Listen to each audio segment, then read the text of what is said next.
As I said earlier, the standards development world is a rarefied and obscure one to most people, but it's at the core of a functioning financial system and effective supervision and regulation. This should be a real treat, a chance to hear from the leaders of some of the most important and relevant standard setters for an FDTA world. Like before, let me introduce our stakeholders panel, then we'll cover several questions. Everyone will have an opportunity to respond briefly to the questions, and for the first one, I'll also invite everyone to say a few words about their organizations.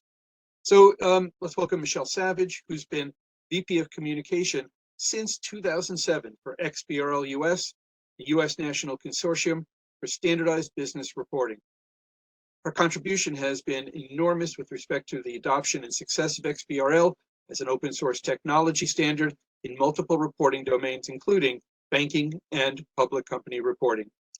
Peter Worms is the Business Development Manager for the Global Legal Entity Identifier Foundation, also known as the GLEIF, where he is focused on expanding the use of the LEI within the private sector, in particular for client onboarding and Know Your Customer, or KYC, processes at financial institutions. Peter was the global head of symbology and identifier services at Bloomberg, where he led efforts in bringing open symbology to the financial services industry, most notably the FIGI, which is now a widely used security identifier standard managed by OMG. As the founding partner at Tahoe Blue, Jeff Brasswell delivers innovative solutions and services for the financial industry. Jeff is one of the perennial leaders of financial information standards initiatives, including the Global LEI Foundation, ISO TC68 for financial services, CPMI IOSCO OTC Derivatives Harmonization Group, ISO 20022, ACTUS, and FIBO. His specific role here is as the CEO of the ACTUS Foundation, but we can get the benefit of all of his experience right now. And finally, Mike Bennett, the Technical Director of a Standards Development Organization at OMG, who you've already met earlier this morning. Again. So panel, thank you for being here. Really excited about that. Hey, Peter, let's start with you. It's one thing to get a bill passed. It's another thing to get one implemented, right? To actually see it happen. We heard a little bit from Corinna before, about the challenges and concerns, how difficult it is. One expert I spoke with even likened the passage of FDTA to the dog that finally caught the mail truck. Right now, what? What are your views on the special challenges posed by the FDTA that will make its implementation challenging? Yeah, so the dog that caught the mail truck, I guess possibly, yes. I would take it a step further, and I would say that GLEIF believes that the FDTA represents the most significant step forward in the U.S. financial system standardization in over a decade, and that being Dodd-Frank. In fact, in many ways, it's an extension of Dodd-Frank, and some would argue was an intended original component of Dodd-Frank. Where are we today? So once the FDTA became a law, the clock started ticking. We're nearly 4 months into the 2-year rulemaking process that Corinna from the Data Foundation communicated earlier today. Our understanding right now is that the chief data officers and deputy chief data officers and general counsels from the listed agencies are very much aware of the FDTA and likely communicating, if not gathering together virtually. So the wheels are in fact turning. As it applies to the bill, the data standards section is something obviously that is very near and dear to GLEIF, in particular the mention of legal entity identifiers, which is lowercase, right? So for everybody listening to this, it is not conclusively the legal entity identifier at this point, right? It is just legal entity identifiers, lowercase, right? So GLEIF would love to see that legal becomes a capital L, entity becomes a capital E, and I becomes a capital I for the LEI. So the LEI is not specifically mentioned in the bill, but the LEI is the proper choice as it meets all the criteria of the bill, being open, non-proprietary, voluntary consensus, founded by a voluntary consensus body. It's important to note that the LEI is broadly used within many of the listed agencies today, right? The LEI exists in 44 US rules and regulations led by the Securities and Exchange Commission. The SEC included the LEI in 7 proposed rules just last year in 2022. And in fact, among the 44 rules that I just mentioned, It includes 4 rules from the Federal Financial Institutions Examination Council, or FFIEC, which is comprised of the OCC, NCUA, CFPB, FRB, and FDIC. Point being, these agencies are not foreign to the LEI. They use it in rules and regulations today in many different types of reporting regimes.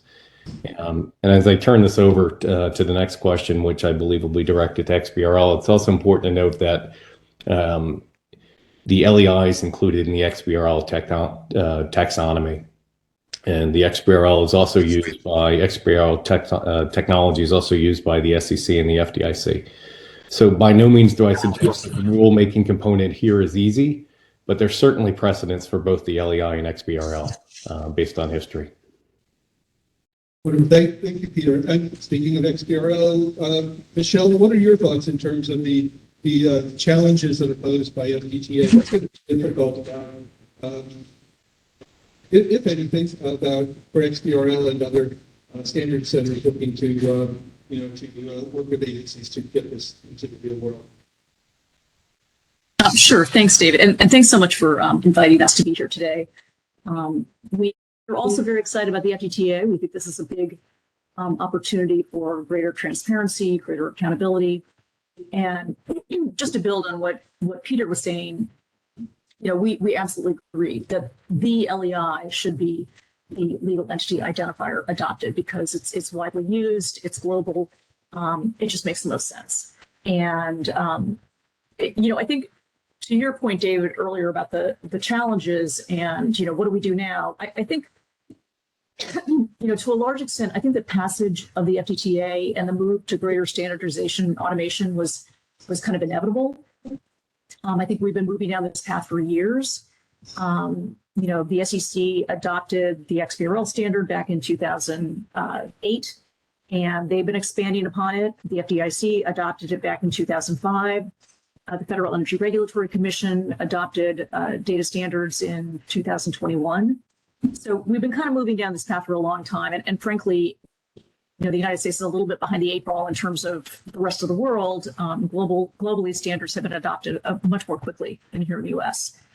But as I said, we are moving down this path. And yesterday, some of you may have listened to the SEC's open meeting where the commissioners unanimously supported a rule proposal on electronic submission of certain reports that will require additional reporting requirements using both XBRL and custom XML standards. So, we're moving in that direction. It's been going on for a long time, but like anything in the standards world, it's slow, but I think it's inevitable. And I think some of the biggest challenges that the agencies will be facing right now is the whole collaboration piece of it. And I think getting the agencies to partner, to collaborate on, what do those data standards look like? What can they all agree upon is going to be the biggest issue to deal with. And I think the most important thing for them to do initially is to take the time to concretely catalog what's being reported to various agencies to find areas where there's duplication, where there are ambiguities in definitions or data types that can be addressed. And as the FDTA specifically specifies taxonomies, building those taxonomies is the first step. So the practice, the discipline of building a taxonomy, identifying the data fields, the data types, the definitions, that's a discipline that forces all the stakeholders to reach a very concrete and agreed upon consensus as to what's being collected and how do those data points connect with each other, how do they relate. So that's the most important first step. And I think if we can get past that, then we're well on our way to implementing this successfully. Wonderful, thank you. And that raises the challenge of helping people understand. People who don't live in the standard centers world, to get to understand these terms is more than just strange terms. Understand what they mean, understand their importance, and then move on to be able to use that. If I can, Jeff, I'm going to look to you next because you have microphone, and I mean, you have your scope of experience working with so many different standards. It's enormous, probably as much as anybody in the financial services world. As you look at FDTA, what do you see as challenges that are addressed? What makes it hard? What makes it maybe easier than others? What are there opportunities to to make the most out of it. Yeah, thanks for that. I think, well, as a dear friend who probably a lot about standards process, George Ralph once said, standards are great. Everybody's got one. And I think one of the issues in general has to do with various facts that people, organizations are trying to prescribe the same thing. If you have a single organization trying to set a standard for one thing, have multiple organizations in effort to try to standardize the same thing, then you have to deal with the language translation with Spanish and French and English or whatever. I think in the context of the FDTA, I simply say that in the section that talks about that, and by the way, that you mentioned the use of the public system identifier for identified entities, so the LAI is pretty much baked into that, which is good. In the section of data, they talk about machine readability, identifiers, and tags. Well, those are certainly concepts. Now, to make something machine readable is pretty easy. Machine relatable is not so easy. And that, I think, is the key, is machine relatability amongst different standards, which requires that you have agreement upon the definition of things in context, which is proxies, things that you like us to take the single term mean different things in the context. I want to say that in general, the approach that I've seen with regards to financial standards has been that regulators want to establish means for better information at the top. They look at things that are needed to solve financial stability and have measures and things that they wish to afford it to them. But lots of times it's specified as derivations of things that are thinking with existing infrastructure components. As good as they might be, for accounting purposes, XBRL is great. But for financial risk, I guess my main observation would be you need to start at a more specific scoped definition of elements that make up the in the case of the financial industry as a subset of the FTTA, say, the things that we can standardize effectively, clearly, and then build on top of that, as opposed to trying to start at the top and work your way down into the bottom to try to say, how can I standardize what the top level gets? So I was simply say that the approach for the ACTUS states is to standardize the types of terms that we use in every contracts that exist between counterparties that, as Willie likes to say, are discoveries and not inventions. They are simply observing the things that already exist in the real world, trying to standardize those. So I would say that in general, it's very difficult to have organizations that have different standards come to agreement because there's different developments. But one observation it's very successful, and this harkens back to the days in which the global LAI was designed. Private sector preparatory consisted of a number of individuals from the private sector, from industry, from regulators, from standards organizations that were organized by the G20 and the National Stability Board across nations, across different organizations to get together to actually do a workshop to design something from scratch, more or less. But I do believe that the best approach for going forward with the FDTA in the U.S. in terms of getting agencies reviewed is to step back from trying to find a single standard from the place, but to convene some type of overarching workshop that blurs the boundaries between existing things that have been done. And it takes on the problem of how would you actually reconstruct the layers of this reporting objective in a way that solves some fundamental problems and get buy-in from fundamental parties. Interesting. That suggests, though, your comments that there might be a concern about the ability for the agencies to actually do that and get that done across a wide range of agencies with a wide range of mandates. However, we did have the experience of doing that successfully with the LAI. And that was an international effort across sovereigns. And I would think that we could still apply that within certainly the context of the U.S. or even going beyond that if necessary. So I would only encourage an effort like that in the implementation. The law is one thing, and agencies have to implement. But it might be something like I dare to say, well, why can't we all get along? But I think that is the effort we should go on. Thank you.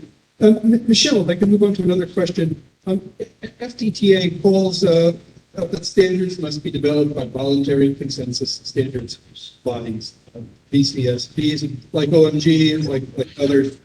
And that they're the ones who are to be working with agencies to get this done. Can you tell us from your experience, from XBRL's experience, working closely with a number of agencies, what's it like?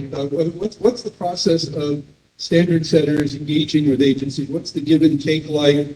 How does this work how do you work most effectively with them? Even more so in this case, coming back to the question for Jeff, when you don't have just one of them at a time, you might have 8 of them as well as the other standard setters. You might be at 1 or 2 or several. Sure. Yeah, we, my organization, XBRL US, XBRL US has developed data standards programs for a number of agencies here in the United States, and also XBRL International has worked with many agencies abroad. But here in the US, we developed the standards that are used for public company reporting and credit rating agency reporting under contract with the SEC. We also, and that was back in 2008, and then in 2020, we worked with the Federal Energy Regulatory Commission, developing data standards that are now used by public utilities for reporting. We've also done worked on a number of industry-led initiatives. We built taxonomies for the surety insurance industry, solar energy financing, corporate actions, and most recently, as I think if you listened to the previous session and heard Mark Jaffe, we have been working on a taxonomy that represents state and local government financial statements, the annual comprehensive financial report. So we have a fair amount of experience, coordinating the needs of different stakeholders, which range from issuers to data intermediaries to data users.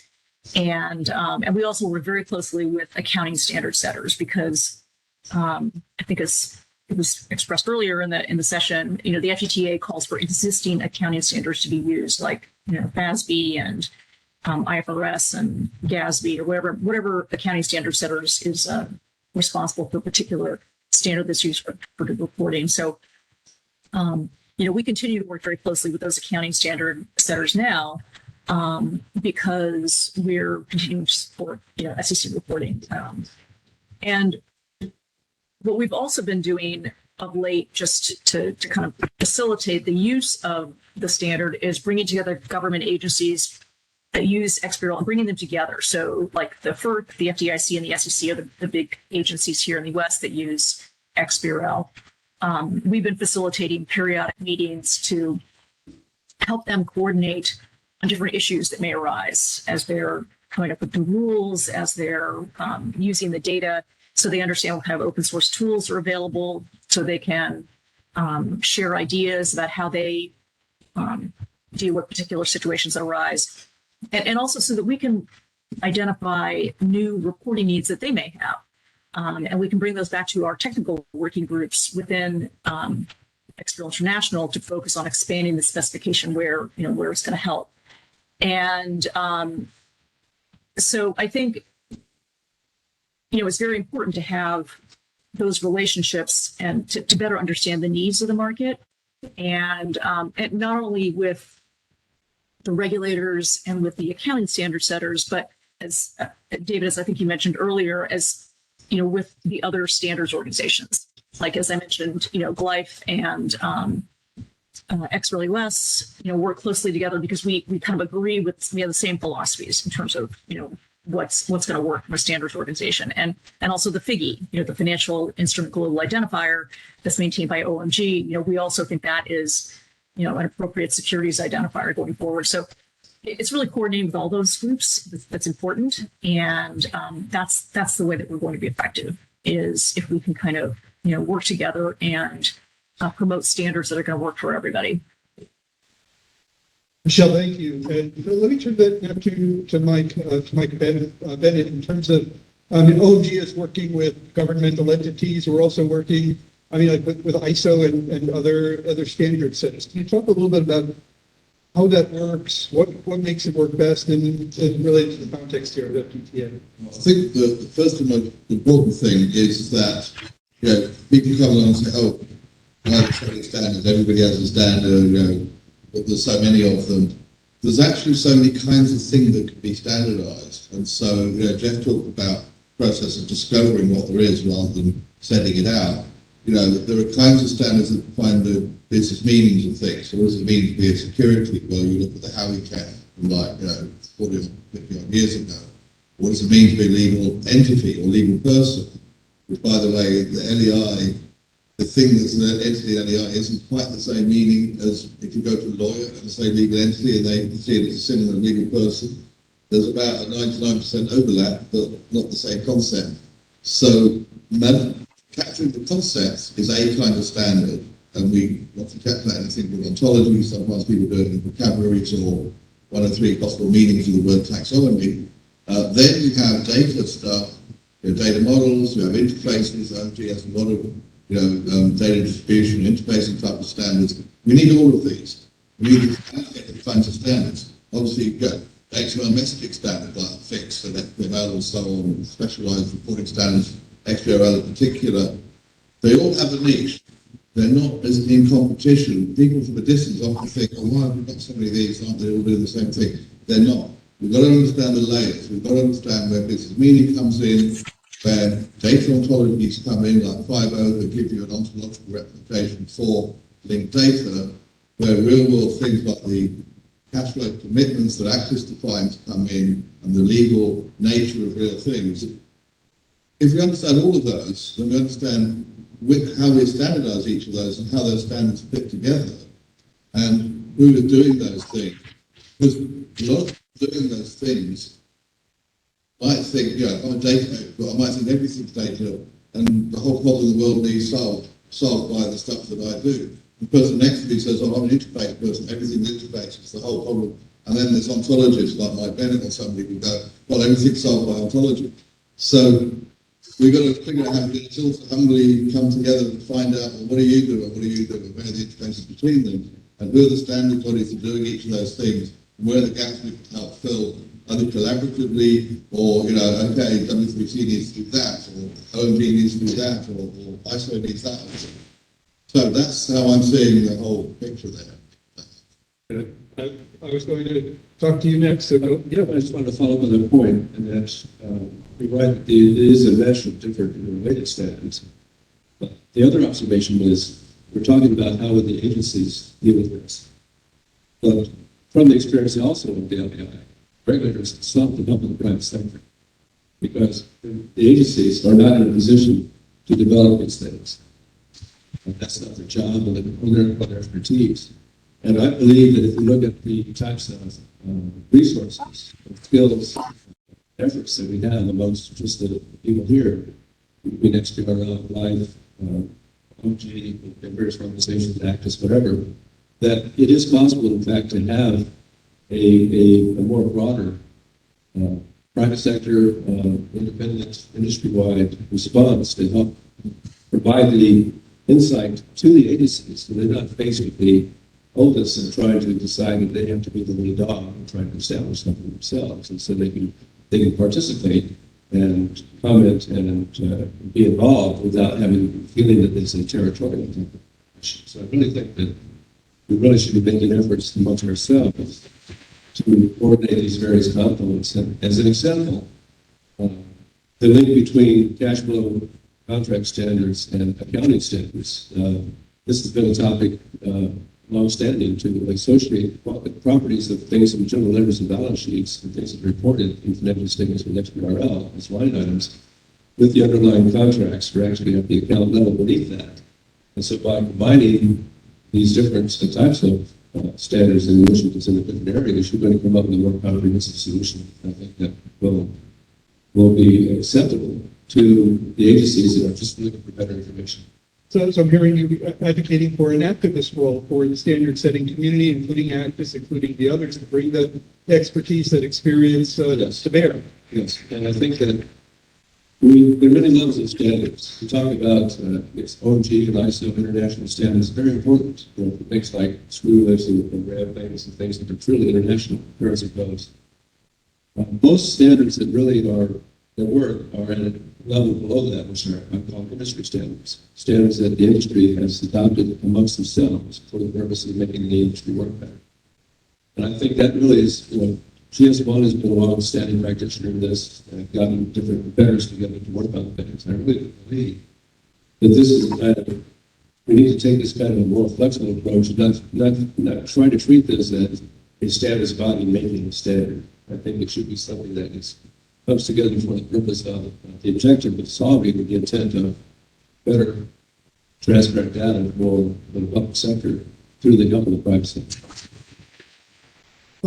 Peter, on the same question, I mean, LEI, I mean, by many standards, the LEI is not the most diverse standard. It does one set of things and does it extremely well. And to do that, you've been working with, the foundation has been working with essentially every jurisdiction in the planet, and multiple agencies within each jurisdiction. Can you share kind of some of the experience of, you know, as we look at a complex rulemaking here, a complex standard setting environment, what works when you're trying to get the different organizations to work together and agree on a standard? Yeah, I would comment on ISO TC 68, so Task Committee 68, Financial Services, which is where the LEI was born. All right, so Task Committee 68 is made up of data practitioners, members from the private sector, you know, like Bloomberg, like Swift, like others that have a tremendous amount of expertise in data, reference data, and data standards, right? So their support is critical for all of this. The one thing I would say, as it relates to the initial question that you posed, is, you know, the LEI had its designation within the financial markets, but certainly by no means is it exclusive to the financial markets, right? We're seeing emerging use cases where the LEI is beneficial as a standard in sustainability or ESG or supply chain and cross-border payments and things of that sort. So, you know, the LEI certainly has a prominence to be had in many markets beyond just finance and financial standards. Thank you. I know we're coming close to the end here. I did want to get one last question that I think all of you can provide some good insight on. But how standards require people to be able to, you know, to come up with them, do the research around them, engage with each other and with all the different stakeholders. It's not a magical task. You can't just give it to ChatGPT. You might be able to have them write up some documents, but not taking over that case. Jeff, you think so? We could play with that. How should external stakeholders, especially financial institutions, technology companies, industrial organizations, work with organizations like yours, with standards development organizations, in order to get the most out of these things? What's the role of, you know, the folks who are listening to this in being able to make that happen? And what does stakeholder participation look like for your organizations? Mike, I'll have you start, you know, from an OMG perspective. Yeah, so that's a really good question, because, you know, people often think, you know, the OMG does this, the OMG does that, or this standard, but it does this or does that.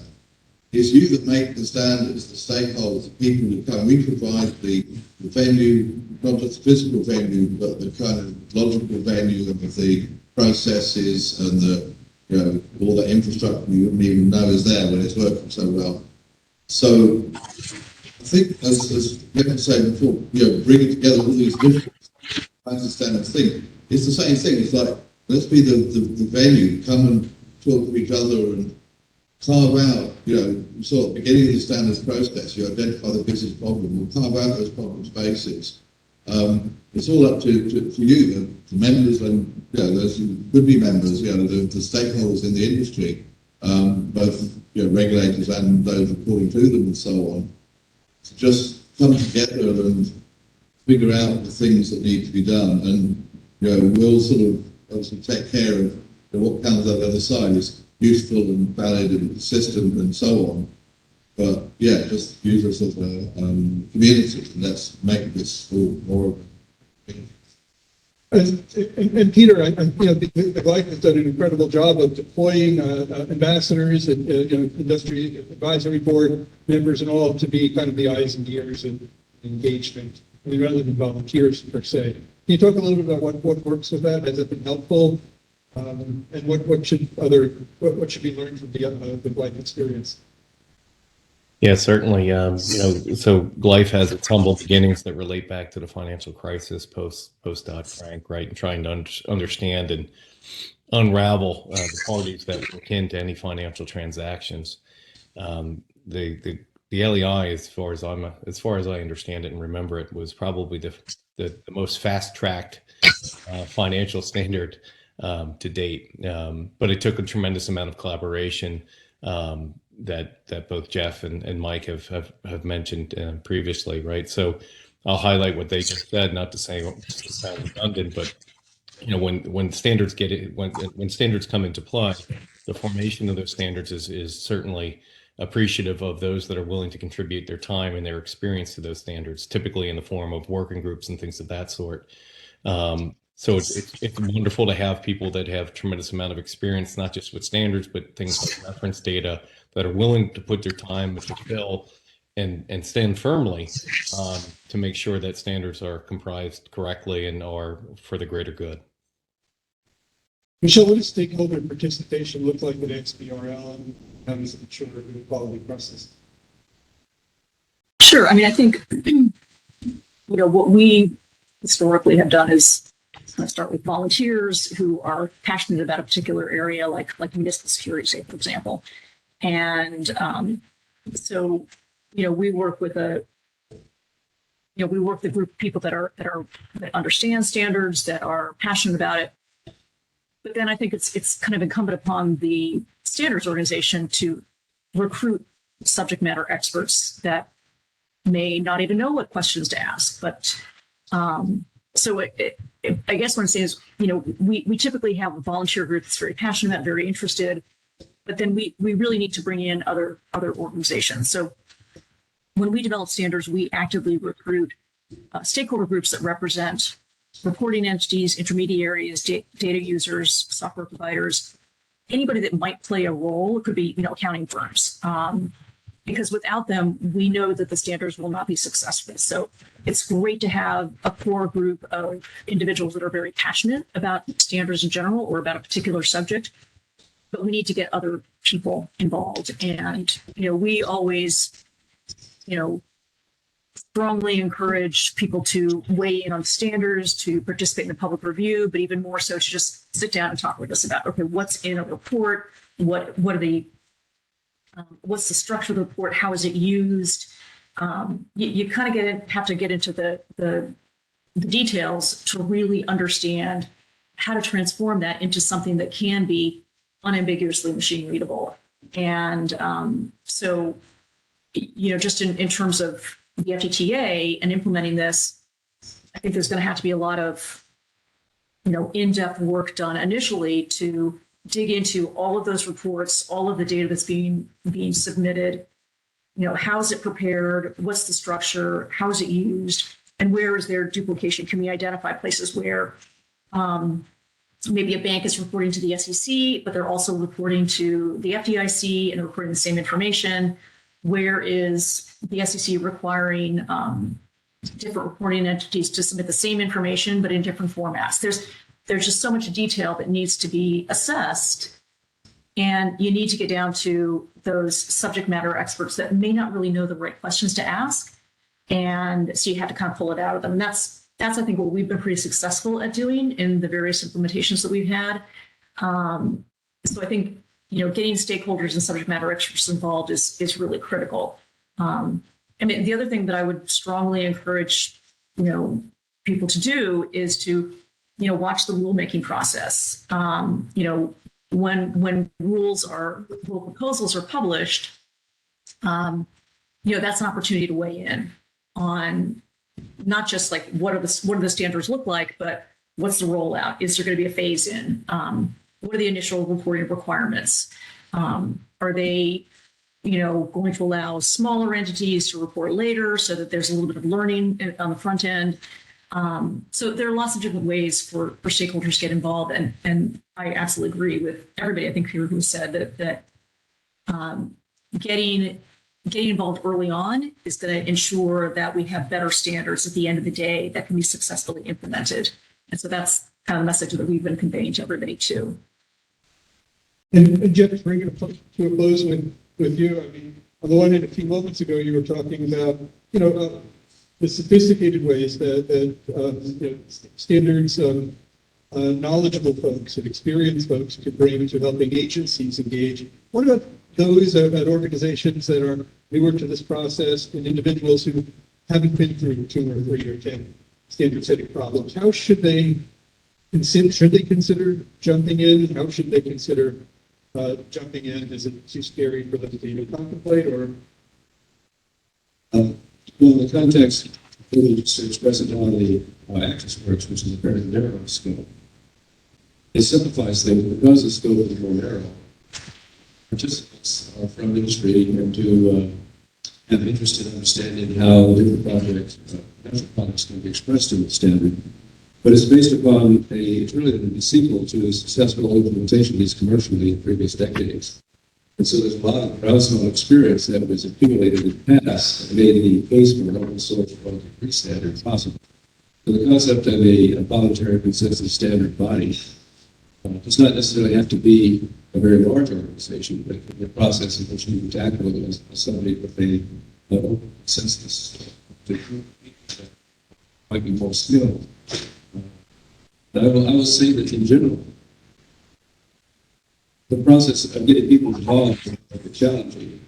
But I do think that one of the benefits of the FDTA is that this might be an opportunity to get right what the farmer was trying to do 10 years ago, is to actually begin to standardize certain aspects that are tractable and definable and at a lower level of simplicity, build the foundations for building other structures on top of that are simplified reporting of different types. So I would hope that out of the data requirements at the top of the government is said, certain tractable types of projects could be taken up that work with, get those involved and interested in such things as financial stability, as an example.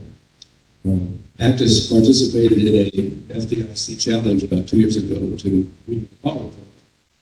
We were one of 40 firms that got to the finalist round of that, and by which we demonstrated extracting data from a FDIC bank, loading it into ACTUS, doing forward calculations of what the balance sheet looked like, and presenting dashboards in Tableau.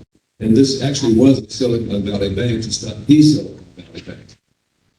And so, as a result, the fact that you can come up with very specific examples that will get the attention of regulators by showing some success points is one way to actually get participation, other than simply saying, follow me. So I'll leave it there. I think that the opportunity here exists to take a more active role in taking on some specific workshops and topics that would be most interesting to all parties.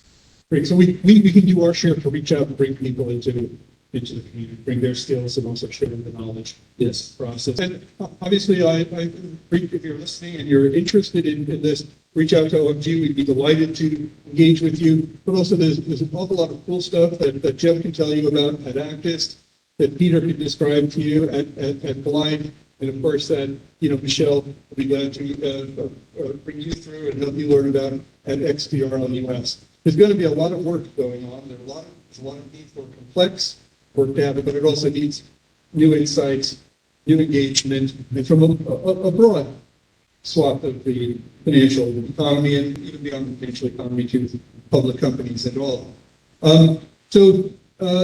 Then Mike, Jeff, Peter, Michelle, thank you very much for sharing your insights and your experience with us on the panel. Nice to see you, Michelle and Peter. Thank you. That's it.